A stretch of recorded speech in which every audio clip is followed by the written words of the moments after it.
This week our focus has been on the electrics.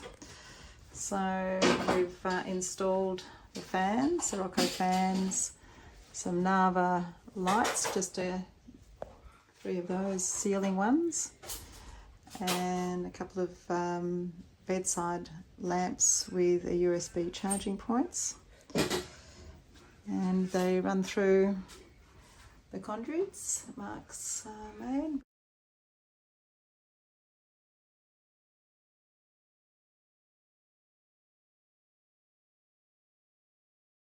We decided on some LED auto lamps. As I said before, they're just a touch on and off. And there's our aircon. And again, in the dinettes, the couple of those LED lamps. There's another Sirocco fan. And also in here, you've got the fan and another Nava touch light. So slowly getting the electrics done and being brought down to our inner drive system that we bought, and we'll get into that another time. We got Mark's just doing some modifications to the box there. All our wires going through there, and we're building a little cupboard in here too to run them through. And we've got our fridge in there and our hot water system as well that needs to be sorted out and connected. So yeah, busy week. It takes a fair bit of time and thought, and we've got our Cymarine and our inverter panel there that's going to go up above the doorway.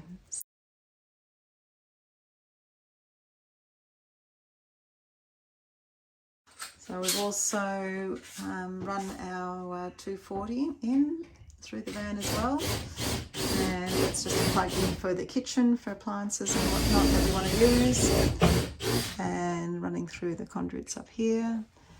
And we've got one for 240 for the oven because it's got an element and a fan force, so that uses 240. Obviously, the aircon is also 240, and we've got PowerPoint in there. That's for the inverter, and they've got the shore power coming in through. I'll show you the plug in a second, and that's we use the CMS in there just to keep it nice and neat. Actually, it's under. This is the back of it down here, so. That's in our cupboard, dinette seat, and it's got its own fuse, I think. So, and then we've also got a plug in the inner drive cupboard, and also a plug on the outside as well. So as well as our 240 volt plug there, we've also got the 12 volt system.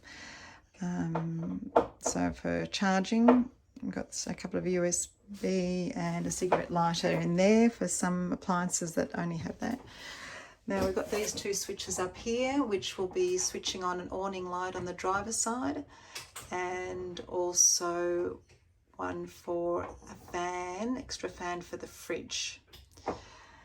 And then we have, we're going to also have the cigarette lighter and USB charger in here at the top of the dinette. And here we've got 3 plugs, switches for awning light, a fan that we can turn on and off in for the battery, keep that sort of cool. And what was the third one for?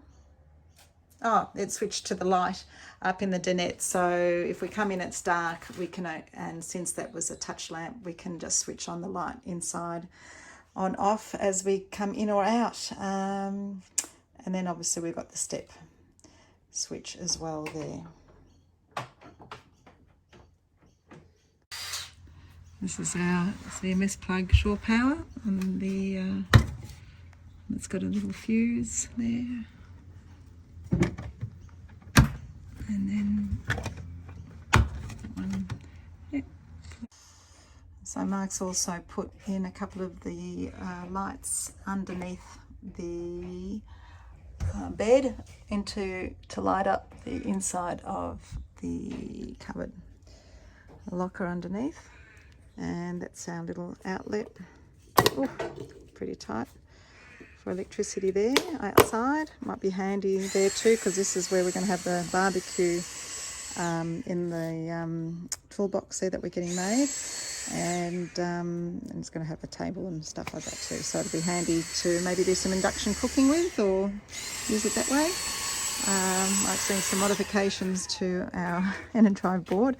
He wants to put in a 12 fuse, a 12 bladed fuse holder, yeah, instead of the 6, because yeah. we're running out of space. So if I move this submarine controller down 10 mil, I'll be able to fit the 12 one in up here. Yeah. Take the 6 blade out and put the 12 in. That's I'm hoping, as long as the electrician says it's okay. That's what I'm we preempting at the moment. So make a bit of room. Otherwise, worst case scenario, we'll put the fuse box inside. The fuse, yeah. Yeah.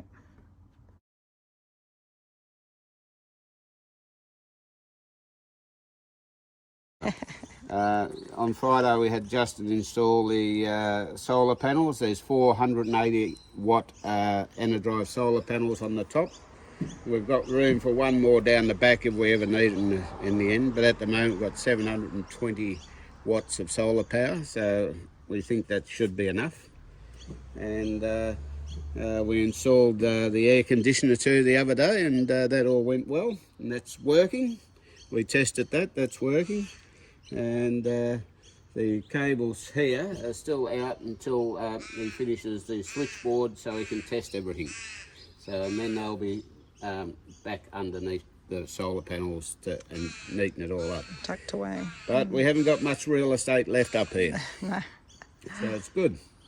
And he brought all the panels had to be put in parallel, so he's got the one lot of cabling there going down through that junction box there, and another lot of cabling for the next two comes here, and then he's got to take the 4 cables down to the control panel, so they're all in parallel. So that's good. He's done a very nice, neat job. So we've just put up our awning light. First one. First one on either side, and it's come through our cupboard here, kitchen cupboard, and there's and Mark soldered some connections. They're obviously the lights underneath the cabinet here, but with this particular one he's going to use one of these connectors and get a bigger conduit here and just pass it through there and then along there. So there's a bit of a mixture of ways that he's done things, but it's all working out okay so far. We'll soon see when I juice it up, see if everything's working, fingers crossed. And then up there in the cupboard is the Crazy Dave's reversing camera, and so Mark's got to get all the wires and all that through too, so when the electrician comes on Tuesday it's all done. So lots to think about. It's been a constant week.